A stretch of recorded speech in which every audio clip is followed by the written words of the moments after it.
नमस्कार. आज आपल्या विश्वनिर्माण हॉस्पिटलमध्ये शुगरच्या जखमेमधून पूर्णतः मुक्त झालेल्या रुग्णाचा अनुभव मी घेत आहे. दादा, नाव सांगा तुमचं.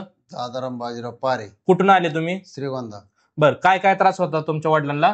जखम झाली तिथे खोब्याला. बर, 1 फुटाची जखम होती. डॉक्टरने तिथे श्रीगोंद्यात भरपूर इलाज केला, पण तिथं काय कुठं रिझल्ट भेटला. नंतर दौंडला गेलो, दौंडला बी नाही. नंतर पुण्याला गेलो, पुण्याला तिथे मी 15 दिवस ऍडमिट होतो, पण त्यांनी काय रिझल्ट मला भेटला नाही. तिथे नंतर आमच्या बहिणीला एक जेऊरचे काय कुठले तरी एक माणूस कोण होता काय आता आम्हाला सांगता यायचं नाही, त्यांनी म्हणले आणि तुम्ही डायरेक्ट म्हणले जेऊरला जाऊ. मग तिथे निर्मळ डॉक्टर म्हणून आहे, त्यांनी मग त्यांनी ती जखम पाहिल्यानंतर त्यांनी ती औषध गोळ्या दिल्या, म्हणले स्वतः करतो म्हणले. आणि ठणूक इतका होता जखमेला, वडिलाला गाडीत आणलं होतं आम्ही, थोडस आदळे तरी अशी ओरडायची. आणि तिथून गेल्यानंतर त्यांनी औषध दिलं, ती लावल्यानंतर दुसऱ्या दिवशी ठणूकच बंद झाला तिचा.